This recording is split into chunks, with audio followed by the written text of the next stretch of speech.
والصلاة والسلام على سيد المرسلين وعلى آله وصحبه أجمعين أما بعد فأعوذ بالله من الشيطان الرجيم بسم الله الرحمن الرحيم قد جاءكم من الله نور آمنت بالله صدق الله العلي العظيم وقال الله تعالى في شأن حبيبه الكريم إن الله وملائكته يصلون على النبي يا أيها الذين آمنوا صلوا عليه وسلموا تسليما اللهم صل على سيدنا مولانا محمد معدن الجود والكرم وعلى آله وأصحابه وبارك وسلم صلاة وسلام عليك يا رسول الله صلی اللہ تعالی علیہ وسلم. معزز سامعین، نوجوان ساتھیوں، آج کیونکہ 12 ربیع الشریف کا مبارک دن جمعہ بھی ہے، تو آئیے بیان شروع کرنے سے پہلے میں نعت پاک کے چند اشعار سماعت فرما لیں تاکہ ہمارے روحانیت میں اللہ تعالیٰ حضور کے صدقے میں اضافہ عطا فرمائے. اس لیے کے ساتھ بالکل سکون کے ساتھ یہ نعت پاک کے چند اشعار سمجھ کے بعد ہم اپنا جمعے کا خطاب جاری کریں گے. نعت پاک پڑھنے گئے شیخ جنابی کو میں دعوت دیتا ہوں.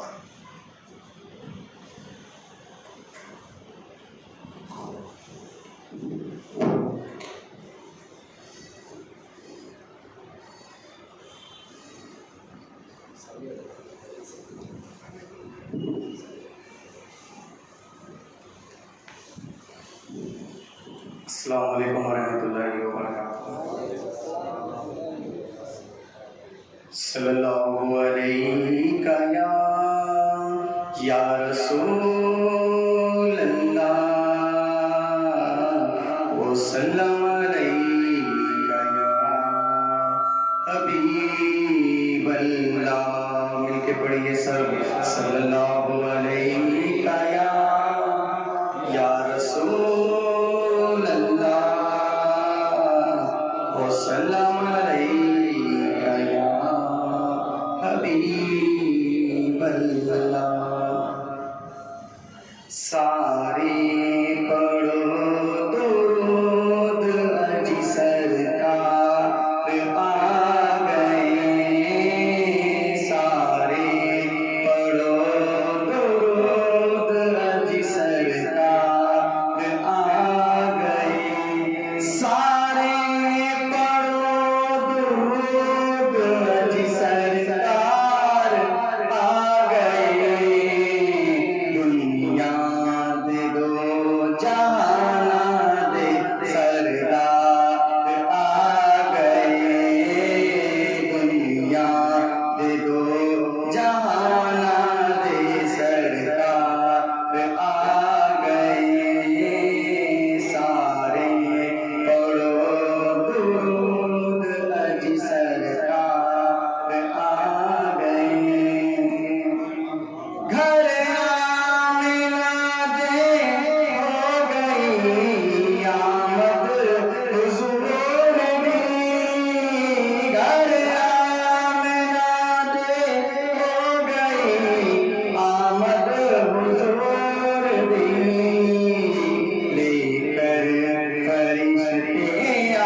پیارے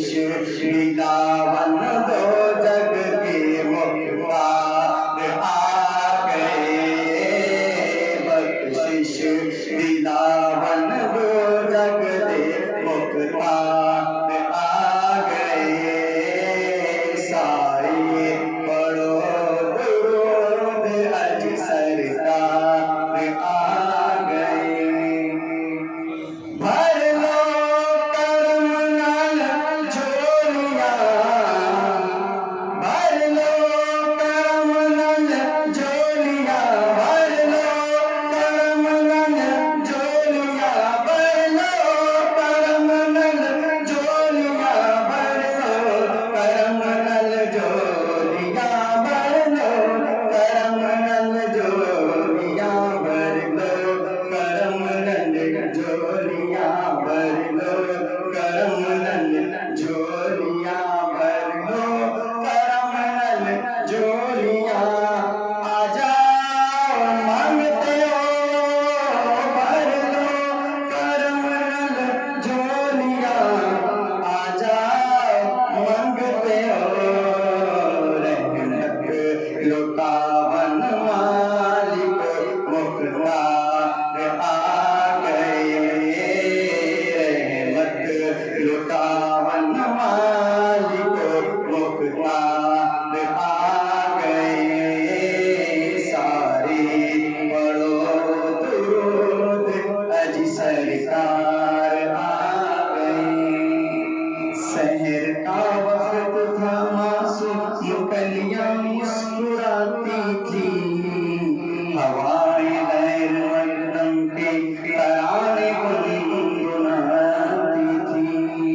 فرشتوں کی سلامی دینے والی فوج گاتی تھی، جناب آمنہ سنتی تھی یہ آواز آتی تھی، جو مانگنا ہے مانگو، جو لینا ہے سو لے لو، جو مانگنا ہے مانگو، جو لینا ہے سو لے لو، جو لینا ہے سو لے لو، دنیا کے تاجدارو سرکار آ رہے ہیں، دنیا کے تاجدارو سرکار آ رہے ہیں، مولود کی گھڑی ہے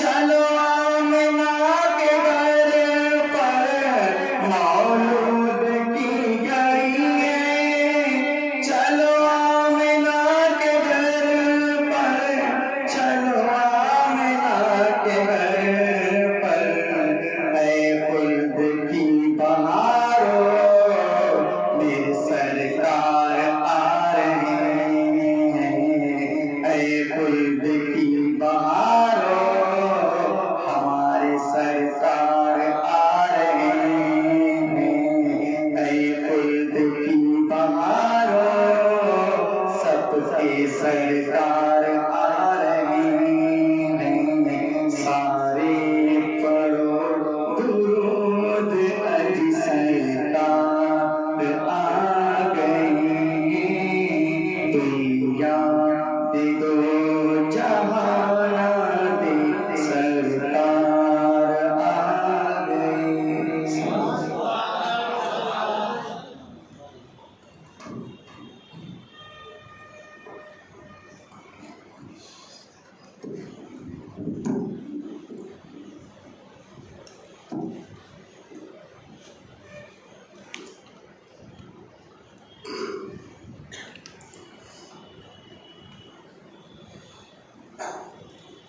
معزز سامعین، نوجوان ساتھیوں، السلام علیکم ورحمۃ اللہ وبرکاتہ۔ کافی دیر سے الحمدللہ آپ مولود پاک کے اس مبارک دن کے موقع پر اشعار نعت پاک کے اور حضور صلی اللہ تعالیٰ علیہ وسلم کی شان پاک کو اشعار سماعت کر رہے تھے۔ یاد رکھیں حضور علیہ الصلوۃ والسلام کی شان میں نعت پڑھنا ہے، نعت و حضور کی تعریف کرنا، یہ اللہ تعالیٰ کی بھی سنت ہے۔ اور اگر آپ دیکھیے حضور کی دور مبارکہ کی اگر آپ تاریخ پڑھیں گے تو چند نعت خواہوں کے نام حضور کے دور میں بھی آتے ہیں، جن میں سب سے زیادہ نام سیدنا حسان بن ثابت رضی اللہ تعالیٰ عنہ کا ہے۔ یہ حضور کی نعت حضور کے سامنے پڑھا کرتے تھے۔ حضور جب بھی حسان بن ثابت رضی اللہ تعالیٰ عنہ آتے تو سرکار ان کے لیے ممبر بٹھاتے تھے اور کہتے حسان ممبر پر چڑھ کر ہماری نعت بیان کرو۔ تو یہ حدیث سے ثابت ہے کہ حسان بن ثابت رضی اللہ تعالیٰ عنہ نعت پڑھتے تھے، یعنی نعت کا پڑھنا صحابہ کی سنت ہے اور نعت کا سننا حضور کی سنت مبارکہ ہے الحمدللہ۔ اور ایک روایت میں نے پڑھی ہے کہ حضرت سیدنا عباس رضی اللہ تعالیٰ عنہ حضور کے سگے چاچا، حضور کے سگے چاچا ہے، یہ بھی جو ہے حضور صلی اللہ تعالیٰ علیہ وسلم کی بارگاہ میں نعت پاک کے اشعار پڑھا کرتے تھے۔ انشاءاللہ یہ چیز ہم سن رہے تھے، لیکن آج جو ہے میں پھر سے تمام نوجوان بچوں کو، بزرگوں کو اور سننے والے تمام حاضرین کو، اور یوٹیوب کے ذریعے انشاءاللہ سارے دنیا میں جائے گا، تو یہ میری طرف سے بالکل دل کی گہرائیوں کے ساتھ عید سعید، یعنی یہ تمام عیدوں کی عید ہے۔ ہمارے آقا کریم صلی اللہ تعالیٰ علیہ وسلم کی ولادت مبارکہ ہم سب، آپ سب کو میری طرف سے دل کی گہرائیوں سے مبارکبادیں پیش کرتا ہوں اور دعا کرتا ہوں اللہ تعالیٰ عید میلاد النبی صلی اللہ تعالیٰ علیہ وسلم کے صدقے تو فعل مولا ہم تمام مسلمانوں کی جان مال اور ایمان کی حفاظت فرمائے اور ہمارے گناہوں کو معاف فرمائے۔ آج انشاءاللہ تعالیٰ میں آپ کو جو کتابیں سامنے دکھ رہی ہے میں آپ کو بتاؤں گا تو کہ گزشتہ جمعہ میں نے یہ بات بھی آپ کے سامنے رکھی تھی کہ بدعقیدہ وہابی میلاد سے چڑھتے کیوں ہے، تو سب سے پہلے ان کا اعتراض یہ ہے وہابیوں کا کہ حضور صلی اللہ تعالیٰ علیہ وسلم کے بارے میں ہم 1400 سال سے، آج سے نہیں 1400 سال سے یہ عقیدہ چلتے جا رہا ہے کہ حضور علیہ السلام کو اللہ نے اپنے نور سے پیدا کیا ہے، اور بدعقیدہ وہابی لوگ جو ہے اس کو نہیں مانتے، وہ کہتے ہیں نہیں نور سے نہیں بڑھے۔ تو انشاءاللہ آج کا یہ جمعہ یہ میں نے ٹاپک رکھا نور الہی، یعنی حضور اللہ کے نور ہے۔ تو انشاءاللہ اس پر کیا دلائل ہے، کیا ثبوت ہے، وہ آج ہم آپ کے سامنے رکھوں گا، تھوڑا توجہ کے ساتھ، بالکل سستی اور کاہلی کو دور کرتے ہوئے، کیونکہ یہ ذکر رسول ہو رہا ہے، یہ ادب لازم ہے، بالکل توجہ کے ساتھ لازم ضروری ہے کہ بالکل توجہ رکھا جائے، اپنے اندر کی سستی کاہلی سے اللہ کی پناہ مانگے، کیونکہ حضور کا ذکر ہو اور آدمی بے چین ہو، حضور کا ذکر ہو آدمی جو ہے لاپرواہ بیٹھا رہے، حضور کا ذکر ہو اور بندے کے اندر جو ہے حضور کے غلام کے اندر کچھ بالکل ایک سستی کاہلی اور ادھر ادھر کے خیالات آ رہے ہو، تو پھر یہ بھی بے ادبی کا تصور کیا جا سکتا ہے، یہ بے ادبی ہمارے سے نہ ہونی پائے۔ بالکل توجہ کے ساتھ ہم اپنے ٹائم پر ہی نماز جمعہ انشاءاللہ ادا کریں گے۔ آئیے پہلے حضور کے نور الہی کے متعلق کچھ عرض کرو، پھر سے پیارے آقا کریم مصطفیٰ جان رحمت علیہ السلام کے بارگاہ میں درود پڑھا کرے، کیونکہ درود پاک کے متعلق بے شمار احادیث ہر جمعہ آپ ان سے سنا کرتے ہیں کہ درود پڑھنے سے اللہ تعالیٰ مشکلوں کو بھی دور فرماتا ہے، مصیبتوں کو بھی دور فرماتا ہے، بلکہ ایک اور حدیث مبارکہ میں آتا ہے سرکار مدینہ علیہ السلام نے ارشاد فرمایا کہ جو دنیا میں مجھ سے سب سے زیادہ درود پڑھے گا قیامت کے دن میرے سب سے زیادہ وہی قریب ہوگا۔ اس عقیدت محبت کے ساتھ پیارے آقا کریم علیہ السلام کی بارگاہ میں محبت کے ساتھ درود پاک کا نذرانہ پیش کریں، پڑھی اللہم صلی علی مولانا محمد وعلی آلہ وبارک وسلم، صلاۃ و سلام علیک یا رسول اللہ صلی اللہ تعالی علیہ وآلہ وصحبہ وسلم۔ سب سے پہلے یہ بات میں آپ کو انشاءاللہ قرآن حدیث کی روشنی میں بتاؤں کہ حضور اللہ کے نور سے بنے۔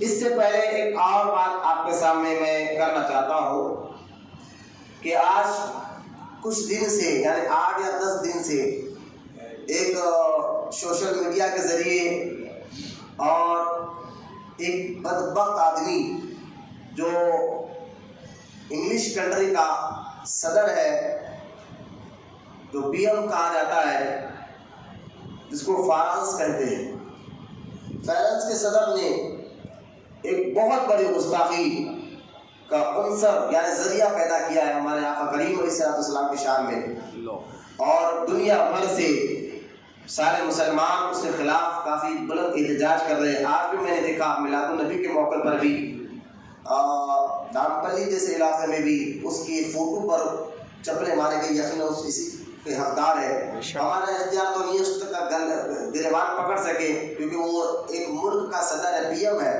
اور انگریزی ملک کا۔ ہم تو یہ کہیں گے کہ ہم نے یہ تاریخ پڑھی ہے بابا، قرآن حدیث ہم نے پڑھا ہے کہ جو بھی حضور صلی اللہ تعالیٰ علیہ وسلم کی گستاخی کرتا ہے پھر اللہ تعالیٰ اس کو نیست نابود کر دیتا ہے۔ کیونکہ یاد رکھے، گستاخی کرنا اور بات ہے، دشمنی کرنا اور بات ہے۔ دشمنی معاف ہو سکتی ہے لیکن گستاخی اللہ تعالیٰ کبھی معاف نہیں کرتا۔ آپ غور کریں اس نے کیا ضرورت کی۔ پہلے تو اس 8 یا 10 دن پہلے آیا کہ فرانس کے اسکول میں ایک ٹیچر نے کہ اس خیال سے کہ ہم آزاد خیال روک ہے، ہمیں کسی چیز کی روک ٹوک نہیں ہے، اس خیال سے ایک ٹیچر نے وہاں کے اسکول میں معاذ اللہ ثم معاذ اللہ حضور اکرم علیہ السلام کے کارٹون کو بنایا اور کہا کہ معاذ اللہ یہ حضور ہے۔ استغفر اللہ۔ میرے آقا علیہ السلام کے دیوانوں، یہ حرکت اس نے اسکول کے اندر بچوں کے سامنے جب اس نے اس طرح کا کارٹون بتایا تو پتہ نہیں اس، کیونکہ دیکھیے آپ، بندہ چاہے کتنا بھی گناہ گار ہو لیکن ہم نے غور کیا ہے جب اس کے نبی کی بات آتی ہے تو پھر وہ کسی کی نہیں سنتا، اور عشق رسول میں پھر اتنا ڈوب جاتا ہے۔ ان کا ملک ہے، عیسائی لوگ ہیں، فرانس کے لوگ عیسائی لوگ ہیں، ان کا ملک ہے، لیکن بالکل اسکول کے اندر کلاس کے اندر ایک نوجوان 17 یا 18 سال کے بچے نے اس ٹیچر کا، یہ 8-10 دن کی بات بتا رہا ہوں، آپ کو کوئی تاریخ نہیں، آپ 8-10 دن پیپر، پہلے آپ سارے پیپروں میں یہ نیوز بنی ہے، آپ اعتماد پیپر اٹھائے، جو بھی پیپر اٹھائے سارے نیوز آئی ہے پیپر میں، تو لہٰذا اس لڑکے نے اس ٹیچر کا اسکول کے اندر کلاس کے اندر سر کو نکال دیا۔ بولے گستاخ رسول کی ایک ہی سزا، سر تن سے جدا، سر تن سے جدا۔ یہ اس نے جب نکالا تو آخر پولیس نے اس کو گولی مار کر اس کو بھی مار دیا، یقیناً اللہ اس کو شہادت کا مقام دے۔ اس کے بعد جو فرانس ملک کے جو صدر ہے انہوں نے کیا کیا کہ ہم اب آنے پیمانے پر ہم معاذ اللہ کارٹون چھپائیں گے، اس طرح کا اعلان کر دیا۔ اور جب وہ اعلان کر دیا، دیکھو آپ نے یہ ساری باتیں کیوں، میں نے کہا حضور کی بات آئے گی تو بولا جائے گا، مارا ہم کو دنیا کی سیاست سے، دنیا کے لیڈروں سے کوئی ہمیں لین دین نہیں، نہ اس کو بات کرنے ہم یہاں بیٹھے ہیں۔ میں آپ کو مزاج دینا چاہتا ہوں، آپ کی مزاج بنے گی تو آپ کی فکر بنے گی، فکر بنے گی تو عادت بنے گی، عادت بنے گی تو عشق رسول باہر نکلے گا۔ یہ طریقہ جو چل رہا ہے، جو منہ کا بول دیا جائے، جو بھی لکھ دیا حضور کی شان میں باتیں کر دیا جائے، میں کہتا ہوں اس کی بنیادی وجہ وہابی بدعقیدہ بھی ہے، جو لوگوں کو یہ تصور ان لوگوں نے دے دیا کہ نبی تو کچھ نہیں تھے بھائی، وہ ہماری طرح تھے معاذ اللہ، وہ تو ایک عام آدمی کی طرح تھے۔ اس طرح کا جو مزاج بھی وہابی دے رہے ہیں، اس کا فائدہ غیر بھی اٹھا رہے ہیں۔ بھائی تم تو جس نبی کا کلمہ پڑھتے ہو، تمہارے نزدیک تو معاذ اللہ وہ مردہ ہے، تم اس طرح، حالانکہ وہ وہابیوں کے نزدیک ہے، ہمارے نزدیک تو نبی جب بھی زندہ ہے اور آج بھی زندہ ہے۔ اس پہ کئی دلائل موجود ہیں ہمارے پاس، سرکار کی کئی احادیث مبارکہ موجود ہے۔ اب اس سے بڑھ کر کیا ہوگا تو حضور خود فرما رہے ہیں کہ نبی دنیا میں جیسا ظاہری زندگی میں رہتا ہے، قبر میں بھی ایسا زندہ اور سلامت رہتا ہے۔ یہ حدیثیں کو نہیں سمجھ میں آئے تو ہم کیا کر سکتے ہیں، لیکن ہم جس نبی کا کلمہ پڑھتے ہیں وہ نبی آج بھی زندہ ہے اور ان کا فیض آج بھی جاری ہے۔ تو خیر اس نے کارٹون کو اس طرح فرانس کے جو صدر ہے وہ چھاپنے کا حکم دے دیا، تو ترکی کے طیب ارتگان نے کہا کہ یہ تو پاگل ہو گیا ہے۔ جب اس بات پر اس نے کہا پاگل ہو گیا ہے تو ٹرمپ کو، امریکہ کو بڑی تکلیف ہو گئی کہ تم نے صدر کو کیوں بول دیا پاگل۔ میں نے کہا اس نے ہمارے حضور کی شان میں گستاخی کی، اور کارٹون چھاپنے کے لیے کہا، اور اس نے پاگل کا لفظ کہا، اتنی تکلیف ہو رہی ہے، ہم جس نبی کا کلمہ پڑھتے ہیں ان کے خلاف کون بولے تو ہمیں کتنی تکلیف ہوگی، سمجھنا چاہیے۔ لیکن چاروں طرف سے پوری دنیا سے، اور یہی امریکہ ہے جس کی تائید سعودی عربیہ کرتا ہے۔ سعودی میں اگر یا غوث اور مدد کرو تو شرک ہے۔ سارے بزرگوں کا نام آپ لے کر دیکھیے، شرک بدعت کا فضلہ وہ لوگ بتائیں گے، لیکن جب بھی ان کو کوئی مشکل آتی تو یا امریکہ مدد یہی پکارتے ہیں۔ یہ ہمیں ڈھکی چھٹی بات نہیں بنا، آج کل تو میڈیا کا دور ہے، آپ سب جانتے ہیں۔ ان کو تھوڑی بھی تکلیف ہو تو امریکہ سے مدد مانگنا شرم نہیں آتی، اور اولیاء کرام سے مدد مانگنے کو شرک نظر آتا ہے۔ اللہ تعالیٰ ایسی حکومتیں جو اس کے ذریعے سے ہمارا ایمان اور عقیدہ تباہ برباد ہو رہا ہو، ارے ترکی نے آواز اٹھائی، ایران جیسا، حالانکہ ایران شیعہ ملک ہے، صدر ہے، وہ بار بار یہ آواز اٹھا رہا ہے کہ حضور کی گستاخی کے خلاف آواز پہ آواز اٹھا رہا ہے، لیکن ایک بھی بیان سعودی کا نہیں آ رہا، ایک بھی بیان۔ میں زہر نہیں کر رہا ہوں آپ کے ذہنوں میں مزاج بتانا چاہ رہا ہوں، یہ حق کی بات کر رہے ہیں، میں یہ نہیں کہہ رہا ہوں کہ ہم احتجاج کریں گے، ہم امن پسند لوگ ہیں، ہمارے آقا کریم علیہ السلام نے امن پسندی کو جو ہے پسند فرمایا ہے۔ سرکار دنیا میں تشریف لائے نا، اپنے تو اپنے، غیر بھی اگر ہمارے حضور کی سیرت کو پڑھیں گے تو غیر بھی یہی کہیں گے یار یہ جو شخصیت ہے ان کی بتائے ہوئے طریقے پر عمل کرنا، یہ عقل بھی کہتی ہے، یہ روح بھی کہتی ہے، دل بھی کہتا ہے۔ ورنہ صرف مسلمان ہی نہیں، اگر غیر بھی ہمارے نبی کی تعلیمات کو اگر پڑھ لینا تو اس کی عقل بھی مان جائے گی۔ ایک عقل مند آدمی، دانش آدمی کہتا ہے بھائی فلاں کے آدمی کو فالو کرنا چاہیے، فلاں کی بات کو ماننا چاہیے، لیکن عقل مند آدمی بھی اگر ہمارے حضور کی تعلیمات پڑھے گا، ہے غیر مسلم، مسلمان ہے، میں غیر مسلم کی بات کر رہا ہوں، تو وہ بھی حضور کی تعلیمات کو دیکھ کر کہے گا ان سے بہتر، بیسٹ میسنجر، یعنی سب سے بہترین امن کا پیغام دینے والا اگر کوئی ہے تو محمد رسول اللہ کی ذات مبارک ہے۔ اور اس ذات پر حملہ کرنا جنہوں نے ساری دنیا کو امن کا پیغام دیا، محبت کا پیغام دیا، اور آج اسی ذات پر حملہ کرنا، یہ ہم خاموش رہے، ایسا نہیں ہو سکتا۔ کیوں؟ کیونکہ ہمارے رب نے بھی خاموش نہیں رہا۔ آپ دیکھیں حضور صلی اللہ تعالی علیہ وسلم کے دور میں کہ سب سے زیادہ حضور کو تکلیف دینے والا، حضور کو گالی دینے والا، حضور کے ہر چیز پر عیب نکالنے والا، لوگوں کو چڑھاتا تھا کہ معاذ اللہ کے حضور کو پاگل کہو، لوگوں کو وہاں کے سکھاتا تھا کہ معاذ اللہ حضور کو جادوگر کہو، لوگوں کو جو بھی حضور کے ساتھ ہو جاتا ان کو تکلیف دیتا، ان کی پراپرٹی کھینچ لیتا، ان کی دولت کھینچ لیتا، یہاں تک کہ نہیں بلکہ ان کو قتل بھی کر دیتا، مار بھی دیتا، حضور کی شان میں گستاخیاں کرتا۔ حضور اگر نماز پڑھتے تو حضور کے جسم مبارک پر گندگی پھینکی جاتی۔ حضور علیہ السلام نماز کی حالت میں کئی بار چادر کو لپیٹ کر سانس روکنے کی کوشش کی گئی ہے۔ ایسا بدبخت جو حضور کے ہر لمحہ گستاخی کر رہا تھا، اس کا نام ابو جہل ہے۔ اور وہ ابو جہل جن کے بارے میں آقا کریم علیہ السلام نے فرمایا کہ ابو جہل میری امت کا فرعون ہے، میری امت کا فرعون ہے۔ آپ قرآن پڑھے، موسیٰ علیہ السلام اور فرعون کے کئی واقعات قرآن پاک میں موجود ہے۔ فرعون کیسا بدبخت آدمی تھا کہ آپ اندازہ نہیں کر سکتے کس طرح وہ ظلم و ستم کرتا تھا، لیکن حضور فرماتے ہیں ابو جہل یہ میری امت کا فرعون ہے۔ اس سے خطرناک آدمی، یعنی اس فرعون سے خطرناک یہ فرعون ابو جہل تھا، اتنا خطرناک تھا، لیکن جب اس نے حد پار کر دی اور حضور کی شان میں گستاخیاں شروع کر دی تو اتنے پاورفل آدمی تھا وہ ابو جہل اس دور میں، اپنے دور میں، کہ بڑے بڑے پہلوانوں سے ڈرتے تھے، لیکن جب حضور کی شان میں حد سے زیادہ گستاخی اس نے شروع کر دی تو اللہ تعالیٰ نے بدر کے میدان میں صرف دو چھوٹے بچوں کے ذریعے اس کا خطر کرانے لگا دیا۔ گستاخ رسولوں کو اللہ تعالیٰ ذلیل کر کے مارتا ہے، یہ ہم نے پہلے سے دیکھا تھا۔ جو گستاخی کرتا ہے حضور کی شان میں وہ بڑا صحیح ہو کر مرتا ہے، بڑا بری موت سے مرتا ہے۔ کوئی سوچ نہیں سکتا کہ اتنا پاورفل آدمی تھا، لیکن بدر کے میدان میں عبد الرحمن ابن عوف رضی اللہ تعالیٰ عنہ فرماتے ہیں میں میدان میں کھڑا تھا، دو آجو باجو کم عمر کے 16 یا 17 سال کے بچے میرے آجو باجو کھڑے تھے، تو میں دل میں سوچ رہا تھا اگر میدان میں اگر کوئی بڑے آدمی میرے آجو باجو ہوتے تو دشمن اگر مجھ سے لڑنے آتے ہیں میری مدد کرتے، لیکن یہ بچے میری مدد کیا کریں گے؟ عبد الرحمن ابن عوف کہتے ہیں میں یہ دل میں سوچ رہا تھا۔ وہ دونوں بچے آگے بڑھے اور کہا چاچا ہمیں یہ بتائیے کہ ان لوگوں میں جو میدان میں کھڑے ہیں نا، ان لوگوں میں ابو جہل کون ہے؟ میں حیران ہوں ان دونوں بچوں کے سوال پر۔ عبد الرحمن ابن عوف کہتے ہیں میں نے کہا بیٹا تم کیا کرو گے؟ کہا ہمیں سنا کہ حضور کو گالیاں دیتا ہے، ہم اس کو مار دیں گے. تو عبدالرحمن بن عوف کہتے ہیں کہ شوق اور جذبے کو دیکھ کر میں نے ابو جہل کو بتایا تو یہ دونوں بچے گھس کر اس کو مارنے والے ہیں. میں نے کہا گستاخ رسول کو اللہ ذلیل موت دیتا ہے.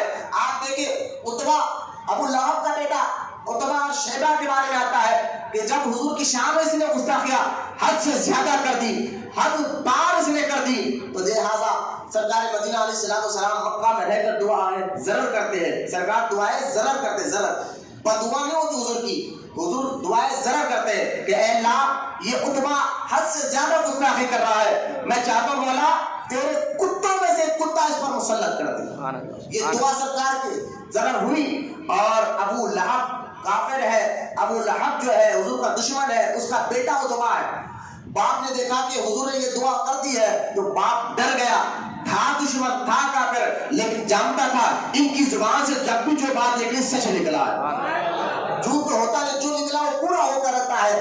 عتبہ کے بارے میں سرکار نے جب دعا کر دی، دعائیں ضرر کر دی، تو اب دیکھیں تاریخ آتی ہے کہ یہی عتبہ جب کہیں سفر میں جا رہا تھا، باپ نے کہا ساتھیوں کو میرے بچے کا خاص خیال رکھنا، اس کا خاص خیال رکھنا. تو لہٰذا ساتھیوں نے دیکھا کہ جنگل میں ان کو روکنا پڑا. تو جنگل میں وہاں کے ایک صاحب نے آ کر کہا دیکھو اس جنگل میں شیر زیادہ ہے، تو ایک کام کرو عتبہ کو پورا سامان جمع کر دو، اس کو اوپر اونچائی پر سناؤ، سامان جمع کرو، جتنے مسافروں کے پاس بیگ وغیرہ ہے جمع کر دو اور اوپر سناؤ اور چاروں طرف ہم روڈ سو جائیں گے. یہی کہہ کر عتبہ کو اوپر سنا دیا گیا اور چاروں طرف لوگ سونے لگے. جنگل سے آدھی رات میں شیر باہر نکلتا ہے. سرکار نے دعا کی تھی اے اللہ اس کے اوپر تیرے کتوں میں سے کتے کو مسلط کر دینا. شیر باہر نکلتا ہے اور جو بیگ کے نیچے راون سو ہے کسی کو کچھ نہیں کرتا، سب پہ خرید جاتا ہے، بوجھ سوتا ہے، چھوڑ دیتا ہے، اوپر چڑھا اور عتبہ کے منہ پہ بوجھ ہوگا اور اس کو چیر پھاڑ کر رکھ دیا. پتا کیا چلا؟ جانور بھی یہ جانتا ہے جو حضور کی شان میں گستاخی کرتا ہے اس کے منہ سے گندی بدبو نکلا کرتی ہے. شیر نے اس کو چیر پھاڑ کر دیا. تو آج بھی اگر بدبختی ایسا ہوگی تو ہمیں یقین ہے کہ اللہ تعالیٰ اب تو بالکل قادر ہے، قدرت ہے، طاقت والا ہے. ہم تو یہی کریں گے مولا، احتجاج تو ہم کر رہے ہیں ماشاءاللہ پوری دنیا سے، ہم تو یہی کریں گے مولا پھر سے سلطان صلاح الدین ایوبی جیسے شخصیت کو دنیا میں پیدا کریں. آمین آمین. کون سلطان صلاح الدین ایوبی؟ آپ جانتے ہیں. سلطان صلاح الدین ایوبی وہ بزرگ ہے جنہوں نے انگریزوں کی اینٹ سے اینٹ ہلا دی تھی. سلطان صلاح الدین ایوبی وہ بزرگ ہے جنہوں نے جو غوث اعظم کی بارگاہ میں جب 8 سال کی عمر میں یہ پہنچے تھے تو سرکار غوث پاک نے ان کے پیٹھ مبارک پر ہاتھ رکھ کر دعا دی تھی اور کہا تھا اللہ تعالیٰ اس کے ذریعے بیت المقدس مسجد اقصی کو فتح کرے گا. یہ سلطان صلاح الدین ایوبی جن کا تقوی پرہیزگاری جب یہ فوج لے کر انگلستان کے سارے انگریزوں کے خلاف لڑے. آپ جانتے ہو جوانوں 3 سال تک سلطان صلاح الدین ایوبی انگریزوں کے خلاف لڑتے رہے. اور سلطان صلاح الدین ایوبی کی فوج میں صرف عام آدمی نہیں تھے، کئی غوث اعظم کے مرید بھی فوج میں موجود ہیں. غوث اعظم سے ڈائریکٹ مرید ہونے والے کئی مرید جو ہے سلطان صلاح الدین ایوبی رحمت اللہ تعالی علیہ کی فوج میں موجود تھے. میں یہاں پر بتانا چاہتا ہوں جو لوگ اپنے آپ کو پیر کہتے یا کسی کو برا نہیں کہتے، میں نے کہا یار آج کے دور میں بچوں کا اگر ایمان بچانا ہے یہ بچوں کا تو پھر باہر آنا پڑے گا، لوگوں کو حق بات بتانا پڑے گا. نہیں ہم کسی کو برا نہیں بولتے، ہم وہابیوں کو کچھ نہیں ملتے، ہم فلاں کو کچھ نہیں بولتے. میں نے کہا یہاں دنیا یہی رہنے والی ہے، پیسہ یہی رہنے والا ہے، عزت و شرف یہی رہنے والی ہے. خبر میں حضور آنے والے ہیں، چہرہ تم حضور کو دکھانا. تم جانے تمہارا ایمان عقیدہ جانے، ہم تو بتائیں گے بچوں کو کہ کیا چل رہا ہے، ماحول کیا چل رہا ہے. ہم آپ کو بار بار کہیں گے کہ گستاخ رسول ہو، بدعقیدہ وہابی ہو، اگر آپ اپنا ایمان اور عقیدہ بچانا چاہتے ہیں اور اگر آپ یہ چاہتے ہیں کہ خبر میں حضور آپ کو دیکھ کر خوش ہو تو آپ بدعقیدوں سے دور رہیں. آج ضروری ہے کہ بات بتایا جائے. یہ لڑائی کی بات نہیں ہے، یہ جھگڑے کی بات نہیں ہے. نہ آپ کو میں زہر خراب کرا معاذ اللہ، یہ میں آپ کو بات بتا رہا ہوں کہ اگر یہ ممبروں پر یہ بات نہیں بتائی جائے گی تو پھر کہاں بتائی جائے گی. سلطان صلاح الدین ایوبی کی بات کر رہا تھا. سلطان صلاح الدین ایوبی نے 3 سال انگریزوں کے نام پہ دم کر دیا تھا. ایک انگریز نہیں، کئی ملک مل کر سلطان صلاح الدین ایوبی سے 3 سال تک لڑے اور کئی بار ہر کنڈے کیے. آپ کو ہرانے کے لیے عورتوں کو تک بھیجا گیا. سلطان صلاح الدین ایوبی کو شکار کا بڑا شوق تھا، بالکل نوجوان تھے. جنگل میں آپ چلے گئے تھے ایک مرتبہ، کچھ خوبصورت غلط عورت وہاں پر آئی تاکہ ان کو جال میں پھنسا کر ان کے ایمان اور عقیدے کو برباد کرے، لیکن وہاں حضرت سلطان صلی اللہ علیہ وسلم مرید بھی تو غوث اعظم کا تھا، ساری رات گھنے جنگل تھا اور بالکل غار کے اندر انتہائی خوبصورت لڑکی کو عیسائیوں نے بھیجا تھا کہ ان کو اپنی جان میں تجھے پھنسانا ضروری ہے۔ نوجوانوں، نوجوانی ایسی ہونا چاہیے۔ سلطان صلی اللہ علیہ وسلم تنہا ہے، فوج پیچھے چھوٹ چکی ہے، آپ اس گھنے جنگل میں اس عورت کے ساتھ، وہ عورت تو آ کر کہتی ہے سلطان میں راستہ بھٹک گئی ہوں۔ سلطان سمجھ گئے کوئی سلطان ہے، نظریہ چہرہ دیکھ کے سمجھ میں آ جاتا ہے کہ یہ تو سازش ہے، اگر یہ عورت راستہ بھٹکتی تھی تو اس کا میک اپ نہیں بگڑا، نہ اس کے کپڑے بگڑے ہیں، یہ تو بالکل تر و تازہ نظر آ رہی ہے، اگر بھٹکتی پھرتی تو لباس بھی گندا ہوتا، چہرہ بھی پتا تھا، نہ آپ سمجھ گئے، آپ نے کہا اگر تو راستہ بھٹک گئی ہے اور ادھر طرف ٹھہر جا۔ ساری رات بارش ہوتی رہی، سلطان صلی اللہ علیہ وسلم آپ سلطان کا سیکتے رہے، اس کو پیچھے غار میں بٹھا دیا، اس کی طرف نظر اٹھا کر بھی نہیں دیکھا۔ آخرکار وہ عورت ٹانپ پر کہتی ہے اے سلطان اتنا خوبصورت جسم ہے، کم سے کم اس کی توہین تو نہ کر، دیکھ تو لے لے۔ تو سلطان صلی اللہ علیہ وسلم نے کہا ہماری آنکھوں میں محمد رسول اللہ کی جلوے ہے۔